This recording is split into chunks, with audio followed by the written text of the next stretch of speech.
Today we're talking about battens. Yeah.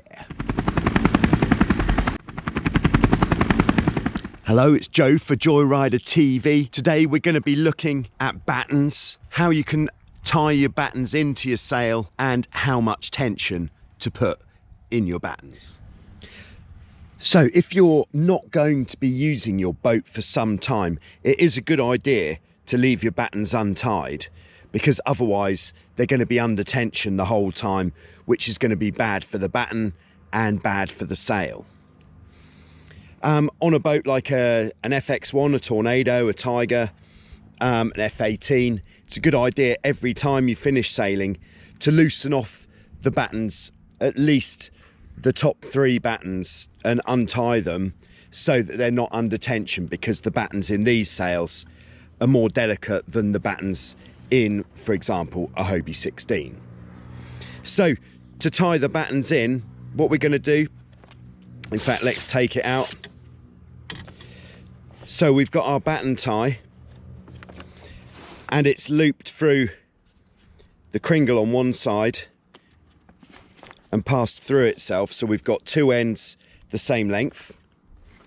We'll then put our batten in, making sure that it locates securely in the plastic cap at the front end of the sail. We're then going to pass both ends of the rope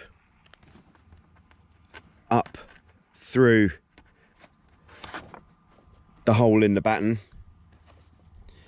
and then we're going to pass them both down through the hole in the sail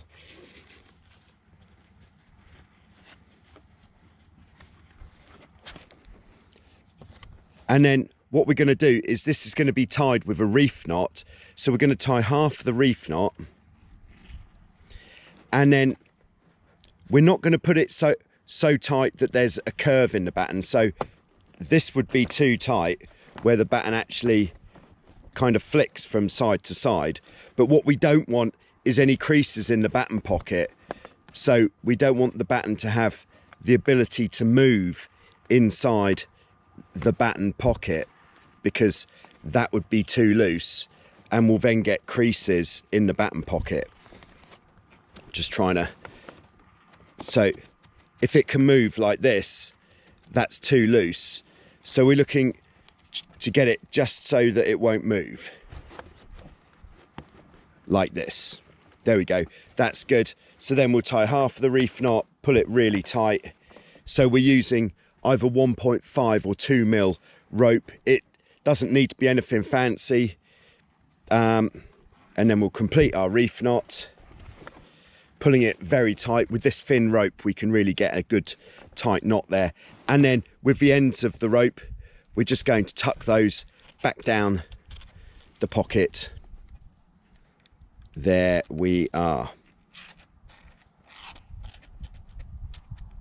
And there we are. And then we'd continue checking all of the battens in the sail to make sure that there's no movement in any of them. So in a Hobie 16 sail, we're using a far softer batten. So this batten bends a lot more than the battens in an F18 or Tornado sail or something similar. And because the sail on a Hobie 16 is low aspect, then we are going to put a bit of curve into the batten using the tension in the batten. Now, on these modern Hobie 16 battens, they do have a sophisticated end cap where the intention is that you jam the rope in the end cap so that you can adjust it quickly. But I'm not particularly trusting of that system, so I use exactly the same method as we did with the previous sail, where I'm putting the rope through both of the holes there, down through the eye in the sail, tying half the reef knot, putting the tension on. This time I'm just putting a little bit more tension on so that it has got just that bit of ability to flick from one side to the other, and then tying it off there, pulling that knot tight, finishing the reef knot, and then tucking the tails into the pocket. What's important here, if you are putting a bit of tension into the batten on your 16 or 14, is that the tension you're putting in is even throughout the sail, that all of the battens have got the same amount of tension. You might of course have a sophisticated batten system on your boat which has maybe straps which go through a buckle. That should be very straightforward how to tie, well, you won't be tying your battens in, how to fasten your battens there, or another sophisticated method of putting the battens in. But it's the same principle, that if it's not a 16 or something similar, so if you've got perhaps a Hobie 15 would be the same as a 16, a Prindle 16 or 18 would be the same. But then when you move into the sophisticated boats which have diamond wires and pre-bent masts and a high amount of rig tension, then you don't want to be putting a lot of tension into your battens. So here we've got a modern Hobie 16 jib from Hobiecat Europe, and what this actually uses is Velcro in the end to put the batten in. So how this works is the batten goes in all the way, of course, and then what we're using is an applicator. This goes in to a small pocket at the end of the Velcro tab, and then we'll just turn this over. In fact, let's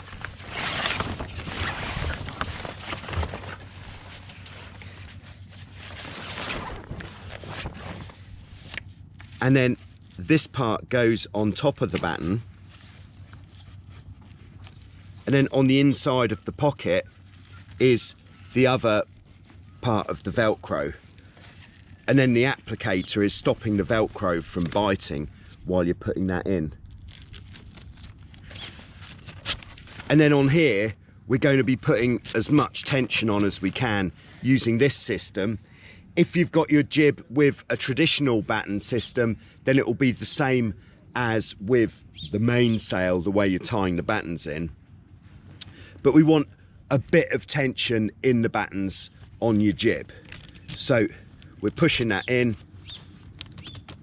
When we're satisfied we've got the tension, I'm just gripping to close the Velcro, pulling the applicator out.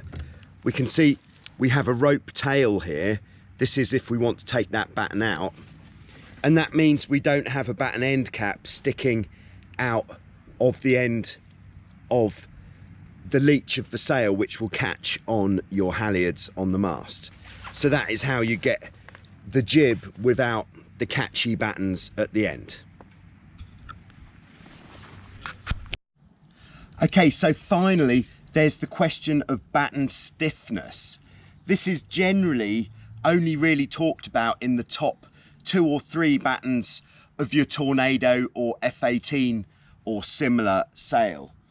If you have a stiffer batten at the top of the sail, it will make the sail flatter, which means it's going to be better for high winds or very, very light winds.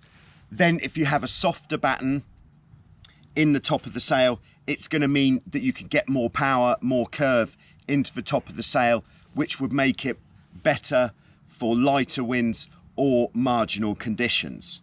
How can you tell if a batten is stiff or hard? Well, what you could do is if you take your batten and push down from the top of the batten, see, pushing reasonably hard, it takes quite a lot of effort to bend this batten at all. So this batten is quite stiff. Whereas if we take this batten, pushing down on the top, and it bends very easily, this batten is quite soft. So this batten would be more appropriate for the lighter winds. This batten more appropriate for the stronger winds.